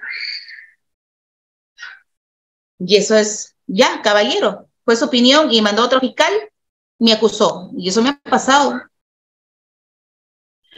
No sé para qué le dieron tanta vuelta a un caso de verdad de usurpación. presenta sobreseimiento, primero acusa a la fiscal. En la audiencia le observo, le hago observaciones, todo ello, devuelve la acusación y ¿saben con qué la devuelve? Con sobreseimiento. Son esos goles que a veces uno no entiende cómo se hacen. Pero lo devuelve con sobreseimiento. El sobreseimiento, ahora nos vamos a audiencia de sobreseimiento y el fiscal lo eleva al fiscal superior. El juez lo eleva al fiscal superior. Y el fiscal superior de frente nos manda a rectificación y nos dice que otro fiscal acuse. Ese otro fiscal acusa, nos vamos ahora a audiencia de control de acusación, me pasan hasta juicio oral, en juicio oral, sentencia absolutoria. Segunda instancia, confirmando la sentencia absolutoria. Yo les pregunto entonces ahí, 2 años luego de la etapa intermedia, litigando un juicio oral en segunda instancia, 2 años. Claro, yo estaba feliz, pues no trabajo había. Pero vamos a hablar del sistema. 2 años pagando fiscales, pagando magistrados, operadores, especialistas, luz, agua, etcétera, etcétera, etcétera. Porque simplemente a un fiscal superior se le pegó la reverenda gana de rectificar. Y no estoy en contra de aquellos fiscales que hacen bien su trabajo. Pero claro, en algún momento yo digo, para que sea una absolutoria y confirmando por la sala, entonces ese sobreseimiento de ese fiscal provincial que hizo en su momento estaba bien. ¿Sí o no? Estaba bien. Finalmente, si bien es cierto, fue otro fiscal el que acusó por orden del fiscal superior, a ese fiscal no le dieron la razón. Lo absolvieron al señor, al cliente. Seguimos. Bueno, acá está la investigación complementaria que les decía, siempre y cuando hay oposición. Vamos a ver ahora el tema de la acusación. ¿Bien? Bueno, la acusación, entonces, hasta aquí hemos visto el tema de sobreseimiento. ¿Qué pasa si hay acusación? ¿Ok? Y aquí les pido el tema del 349, ¿verdad? Verlo en concordancia con varios artículos. Y fundamentalmente aquí quiero precisar lo siguiente. Cuando yo al inicio de esta exposición les hablaba de disposición y formalización y que de repente a algunos les pareció, ay, qué repetitivo la doctora. Porque claro, yo no puedo hablar de acusación si no hablo de disposición y formalización. Y luego por el simple hecho de la congruencia, doctores. Vamos a ver el 349, ¿ya? No sé si me acompañan, a ver. Acá tengo una laptop que también ya quiere irse a descansar, pero bueno, vamos a seguir haciéndola trabajar. Vamos a ver. Vamos al 349. Dice, la acusación deberá ser debidamente motivada y contendrá los datos que sirven para identificar la individualización que les decía hace un momento, la relación clara y precisa de los hechos que se le atribuya, ¿verdad? En circunstancias antecedentes, concomitantes y posteriores, y en caso de contener varios hechos, la separación y detalle de cada uno de los elementos de convicción, la participación, es autor, partícipe, instigador, cuál es la participación en el hecho, la relación de circunstancias modificatorias de la responsabilidad, la ley penal en el que se tipifica el monto de la reparación civil, los medios de prueba que se están ofreciendo para juicio oral, claro, señalando pertinencia, conducencia y utilidad. Y aquí en el punto 2, miren, en el inciso 2, leamos en conjunto, doctores, 349, inciso 2, dice, la acusación solo puede referirse a hechos y personas incluidas en la disposición de formalización de la investigación preparatoria, aunque se efectuare distinta calificación jurídica. Ahí está el principio de congruencia, doctores. Entonces, esta noche quiero que se queden con ese principio también importantísimo, que yo no puedo formalizar, yo no puedo plantear como fiscal un requerimiento acusatorio si es que no respeto los hechos por los cuales le formalicé la investigación. Yo puedo haberle dicho que los hechos constituyen un determinado delito, supongamos, hurto, pero de repente en la etapa intermedia lo cambio a hurto agravado. La calificación jurídica se puede variar. Lo que yo no puedo variar son los hechos, doctores. Y ahí les pido que ustedes tengan bastante minuciosidad al momento de analizar. Cuando ustedes trabajen un requerimiento acusatorio, tengan a la mano su disposición de formalización y comiencen a comparar ambos. Si hay hechos distintos, ustedes observen, hagan observaciones formales, ¿verdad? Porque saben que el tercer aspecto de comparación va a ser con la sentencia. La sentencia no puede contener hechos distintos, hechos imputados distintos a los que no están en la acusación, porque entonces me están afectando el derecho de defensa. Yo no tuve la oportunidad de defenderme de los hechos distintos a los que me están invocando en el requerimiento acusatorio. Por eso es bonito el derecho procesal, ¿se dan cuenta? Es apasionante, de verdad, ¿no? Y siempre creo que uno se nutre de diversos autores, de diversos maestros. Uno es como es el resultado de diversas personas que tuvimos en la vida en su momento, maestros de la universidad, maestros ya egresados, maestros internacionales también, a los que tienen la oportunidad de ir al extranjero también, aunque a veces dicen, no, pero si en el extranjero no se estudia igual que aquí, son otras técnicas, son otros procesos. Discúlpenme, pero el bagaje cultural que van a tener ustedes va a ser más amplio, la perspectiva va a ser distinta. Así que, caramba, si pueden viajar y pueden capacitarse en otro lugar, que mejor, ¿no? A ver si contrastan también ahí parte de la forma de ejecución procesal como se hace aquí, del proceso penal. No sé mucho, llevaba un curso de litigación en Chile, ¿no? Y algunos dicen, no, pero ¿para qué se estudia si aquí no se ejecuta bien las técnicas de interrogatorio y todo eso? Yo no les hago caso. Finalmente, cada cosa que uno aprende es la que, ya sea en todo, en parte, poquito, menos, más, es la que también le da a uno seguridad como profesional para ejecutarlo en audiencia. Así que ahí les va ese consejo.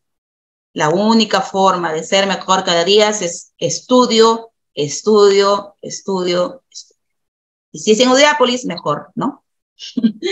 Bueno, continuamos entonces. La acusación, mire, para esta casación del 247, la casación 247 de 2018, ¿no? La Suprema nos recuerda que el artículo 349 estatuye que la acusación fiscal, bueno, la motivación, indudablemente, las circunstancias, tan igual como el 349. Y acá me gusta bastante esta casación porque nos pone un lineamiento bastante claro, donde nos dice que la determinación de los hechos deben ser claros, precisos y no vagos, indeterminados, ¿verdad? Con una vaguedad, una indeterminación, yo no me puedo defender. Esto es, dice, como un relato, ¿no? Como si sería un observador imparcial. Una descripción de modo, tiempo y lugar, claro. Saben que hay una costumbre inadecuada en las acusaciones realizadas pues, a veces por nuestros amigos fiscales de trabajar en base a conclusiones. Mató, hurtó, robó. Está bien, hurtó, robó, pero ¿cómo fue? ¿Dónde fue? ¿Cuándo fue? Usted dígame esas proposiciones fácticas, porque solamente así yo me voy a poder defender. Peor aún, recordemos el caso de este caso de Juanita Toledo, me parece que fue, donde le procesaron todo el procedimiento por falsificación de documentos, pero nunca se dieron cuenta respecto de la imputación si era un documento público o un documento privado. ¿Se dan cuenta? Por eso es importante que se aterrice. Usted me puede decir lo genérico. Sí, le imputa un delito de falsificación de documentos. Ah, ya, perfecto. ¿Pero qué tipo de documento? ¿Público o privado? Ah, ya, le imputo delito de peculado. Ah, ya, pero ¿doloso o culposo? Y miren, pese a eso, incluso en el delito de peculado doloso hay varios verbos rectores. ¿Verdad? Entonces, ¿en qué modalidad? Hay que exigirle, por eso es que las observaciones formales es para exigir que aterrice la determinación de los hechos. Hay un librito bien interesante, doctores, y de repente lo pueden conseguir, pero imputación concreta del doctor Celi Simon, me encanta a mí porque yo al menos me encanta porque a mí me encanta hacer, algunos dicen, no hay que hacer observaciones formales, discúlpeme, pero depende, pues depende. No es que para que corrija la acusación y entonces mejora la acusación y me acusa mejor el fiscal. Pero hay cuestiones que de repente me convienen para poder plantear un adecuado sobreseimiento. Depende, por eso le digo, cada caso es particular y peculiar. Bien. Bueno, el plazo para contestar la acusación, 10 días, ¿no? ¿Cómo se debe contabilizar? Son 10 días hábiles. Ya sea para observar la acusación o, en este caso, la observación de la acusación tiene que ver con un control formal y el control de fondo ya tiene que ver con las excepciones, ¿no? Con pedir un sobreseimiento y otra etapa o otra parte que tiene que ver con ofrecer pruebas a juicio. Doctora, ¿y dónde están las convenciones probatorias? Es que yo no me tengo que andar peleando necesariamente toda la vida con el fiscal, porque yo puedo estar de acuerdo en varios medios probatorios. Es más, a veces algunos medios probatorios de la fiscalía también me convienen a mí. Entonces, analicemos que la convención probatoria no es otra cosa más que estar de acuerdo con el planteamiento que tiene del ofrecimiento del fiscal y la defensa. Esa es la convención. Supongamos, miren, un claro ejemplo donde he hecho convención probatoria es respecto de un alcalde que le imputaban el delito de cohecho. Y entonces, claro, uno de los elementos del tipo penal para el tema de cohecho es que sea funcionario público. ¿Bien? Si no es funcionario público, no es cohecho, pues. ¿No? Entonces, es uno de los elementos objetivos. Veamos. Entonces, el fiscal dice, para efecto de probar, ¿no?, que es un funcionario público y que se desempeñaba en el cargo de alcalde, presento la resolución de nombramiento del Jurado Nacional de Elecciones, donde lo proclaman alcalde para el periodo tal de la municipalidad tal. Entonces, se corre traslado a la defensa. Convención probatoria. Ahí el juez dice, ok, muy bien, un momento entonces les doy a ambas partes, a la fiscalía y a la defensa, a fin de que puedan determinar cuál va a ser el aporte respecto del juicio oral. Consecuencia de la convención probatoria va a ser que ya no va a ser actuada en juicio oral, porque ya entonces estamos entrando a un contexto de acuerdo con el fiscal, de tal manera que en el momento de la valoración probatoria ya se tiene por sentado de que en este caso el investigado es un funcionario público. Esa es la convención probatoria. Bien, ¿me perjudica que en este caso mi cliente digan, demos por hecho de que es un funcionario? No, porque de repente mi posicionamiento está respecto de la entrega de la recepción de dinero o respecto de lo que ha solicitado como dinero. De repente mi cuestionamiento está ahí, no está en la calidad de funcionario. Distinto sería si mi cuestionamiento respecto de la calidad de funcionario está en el hecho de que al momento que se le imputa el delito, aún todavía no lo proclamaban alcalde. Ahí sí yo sería pues negligente en hacer una convención probatoria, ¿no? No se podría dar tampoco, ¿no? Porque no cumple esa calidad el investigado. Bien, entonces, la estructura de la imputación que me va a formular Fiscalía.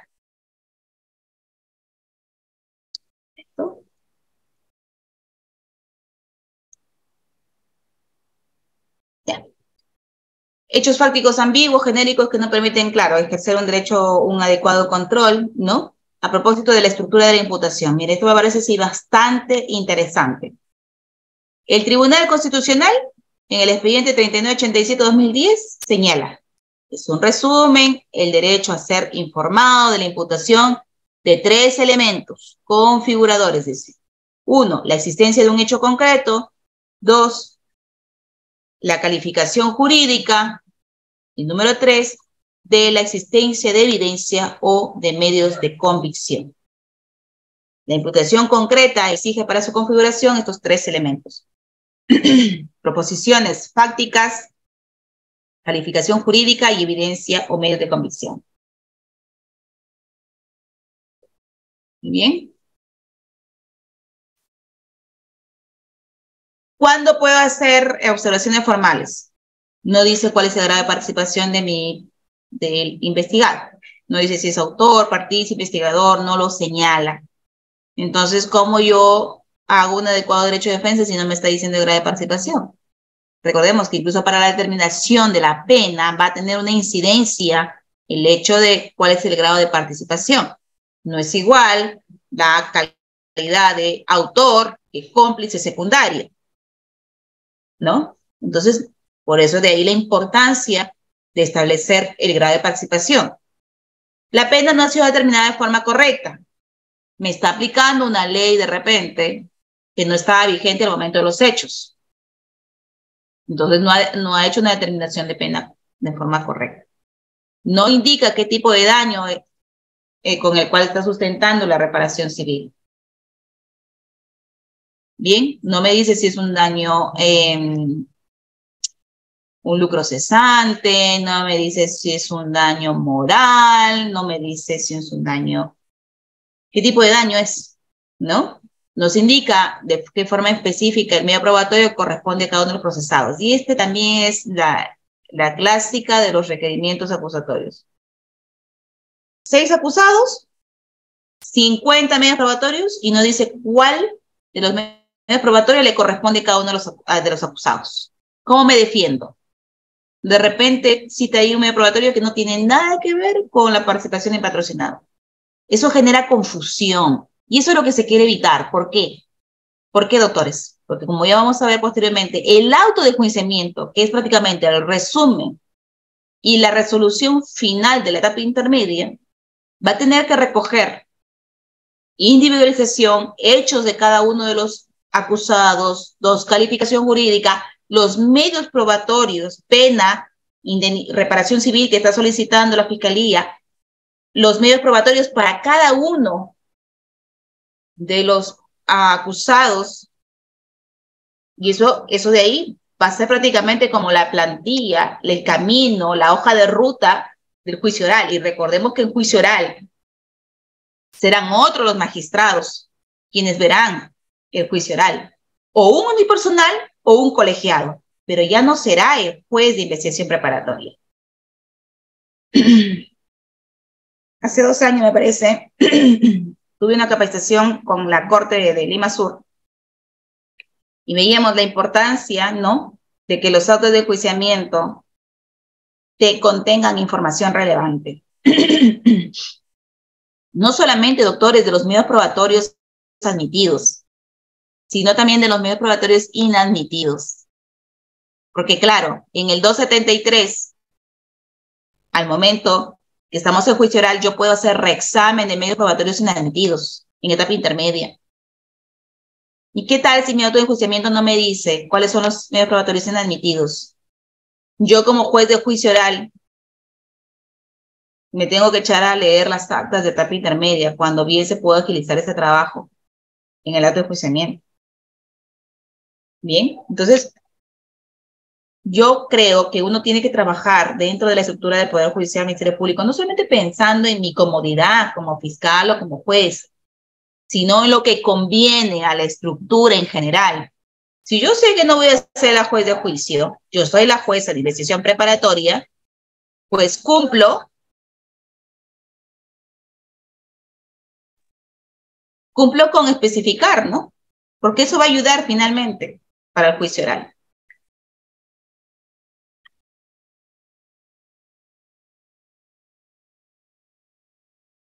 El control de fondo, doctores, el control de fondo tiene que ver ya con la presentación de excepciones, como les decía, y aquí lo que hace un momento leíamos, ¿no? Esta excepción plantea siempre y cuando no se haya planteado con anterioridad en la investigación preparatoria. Un sobreseimiento, ¿no? Y aquí vamos a traer a colación las causales del 344. Bien, el sobreseimiento ya sea por atipicidad, por el hecho de falta de elementos de convicción, y también tiene que ver con el tema de la medida de coerción. Muchas veces hay prisión preventiva en la investigación preparatoria, el fiscal tiene que determinar si va a continuar con esa medida o es que está cambiando, o también puede pedir la imposición de una medida coercitiva en la etapa intermedia. Bien. Ya sea prisión preventiva, ya sea comparecencia con restricciones, impedimento de salida, suspensión preventiva de derechos, pues es posible, ¿bien?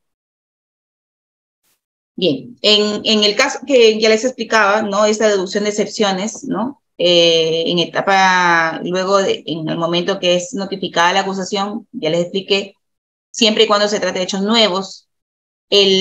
Aquí hay una casación, la 10/2018, ¿no? Si se puede cuestionar la tipicidad subjetiva vía excepción de improcedencia de acción, la casación 10/2018 Cusco, ¿no? En el cual nos señala en ese fundamento destacado 1.5, nos señala y dice, así como de un lado indica que el hecho no constituye delito porque no obró de manera dolosa y que el tipo penal de daños es una cuya comisión no se produce mediante dolo eventual, sin embargo, el cuestionamiento a la tipicidad subjetiva, o sea, dolo, culpa, bien, no es materia que pueda dilucidarse la vía de excepción, dado que la mencionada determinación requiere necesariamente la realización de una actividad en la que luego del juicio respectivo se establezca una conclusión aproximativa de las intenciones que tuvo el procesado al realizar su conducta. En pocas palabras, en simples palabras, la Corte Suprema, y también esta es una práctica por la cual constantemente se han pronunciado cuando han presentado excepciones, teniendo en cuenta la tipicidad subjetiva, es decir,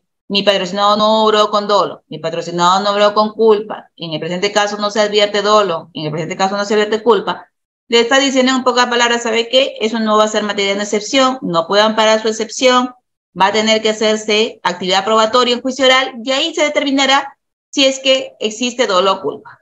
Eso es en pocas palabras. Es decir, no pierdan su tiempo, acá nos está diciendo la Corte Suprema, en deducir una excepción por atipicidad subjetiva. Ya, el sobreseimiento que se puede plantear, y ustedes se estarán preguntando, pero doctora, ¿cómo es que usted nos habla al inicio de un sobreseimiento planteado por el fiscal y acá nos está diciendo que podemos pedir un sobreseimiento? No confundamos que el primer sobreseimiento del cual les hablé, bien, vamos a ver.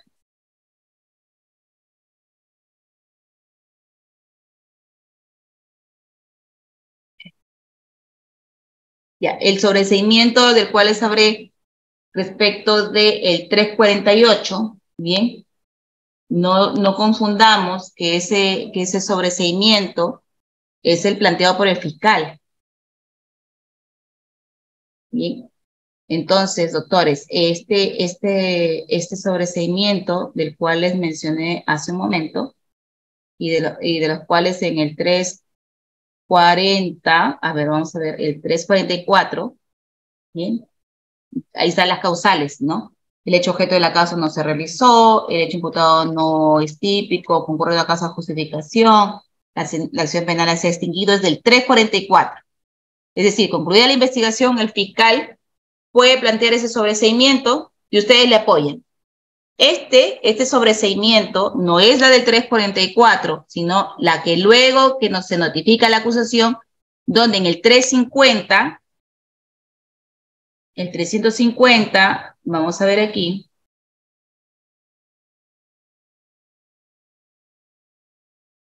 Ya. A ver, vamos a ver. En el 350 nos señala que se puede deducir excepciones, bien, en el punto C, y en el punto D dice pedir el sobreseimiento. Es ese del 350, inciso D, es este sobreseimiento, pero ya no peticionado por el fiscal, sino peticionado por la defensa del procesado o del acusado frente a un requerimiento acusatorio. Doctora, y entonces, ¿cómo yo voy a utilizar las causales del 340? Si es posible que usted utilice las causales, ¿bien? Bueno, la imposición o revocación. Imposición, si es que recién lo va a pedir con el requerimiento, que se le imponga prisión preventiva o comparecencia, indistintamente a efectos de asegurar, ¿no?, el juicio oral, o la revocación indicando ustedes, por ejemplo, al momento de la absolución, si es que su cliente está con prisión preventiva, pueden pedir la revocación, ¿no?, de la medida, la cesación. Bien, la audiencia de control de acusación entonces iniciará primero, luego notificada, se señala el día y la hora, ¿no?, de la audiencia correspondiente, e iniciará con las observaciones formales. Doctores, acá hay un punto muy importante. No se puede pasar de las observaciones formales y el control de fondo. Primero se tiene que agotar con las observaciones formales y el juez tiene que emitir una resolución indicando fundado o infundada las observaciones formales, ¿bien? O declarando el tema relacionado a que devuelve la acusación. El segundo punto tiene que ver con el control del fondo. Y aquí en el tema de control de fondo, doctores, las excepciones planteadas pueden ser también declaradas fundadas o infundadas. Si es fundadas, perfecto, pero si son infundadas, recurso de apelación en el plazo de 3 días para que sea la sala quien vea esa resolución y reexamine en todo caso la resolución. El sobreseimiento puede resolverse de 2 formas, fundado o infundado. Si es fundado, perfecto, pero si es infundado, en este caso no se puede plantear recurso de apelación. Bien, ese es el control de fondo. Vamos a ver el ofrecimiento probatorio. El ofrecimiento probatorio hay que tener en cuenta el artículo 156, pero específicamente ¿por qué? Porque hay que tener en cuenta que ¿qué es materia de prueba? Bien, no es materia de prueba, el inciso 2 del 156, las máximas de la experiencia, las leyes naturales, la norma jurídica interna, aquello que es objeto de cosa juzgada, lo imposible o lo notorio. Bien, las fases en que puedo ofrecer medios de prueba, la investigación preparatoria o la etapa intermedia. Solamente recordarles que si ustedes presentan medios probatorios en la investigación preparatoria, tienen que volverlo a ofrecer en la etapa intermedia. Bien, doctora, ¿pero qué quiere decir si ya no tengo la resolución porque ya lo presenté? Solamente citen el folio en el que se encuentra, nada más. Bien, porque de ahí, al momento de armar el expediente para juicio oral, se va a hacer un desglose de las piezas procesales de la carpeta fiscal. Bueno, los requisitos de la admisibilidad de los medios probatorios.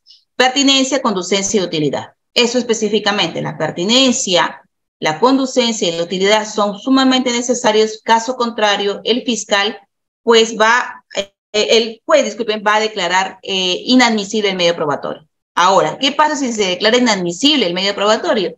Pues ahí, doctores, yo les pido a ustedes que hagan la reserva. Así, supongamos que el juez dice, señor abogado, se le inadmite el medio probatorio de declaración testimonial consistente en la declaración de la señora Juanita tal no sé cuándo. En ese momento ustedes tienen 2 opciones, o presentan reposición, quien el juez va a resolver en ese mismo momento, bien, o 2, guardo reserva. ¿Por qué? Porque ustedes pueden pedir el reexamen en juicio oral en virtud del artículo 273. El reexamen significa dar a entender bien por qué la decisión del juez de investigación preparatoria fue errada o por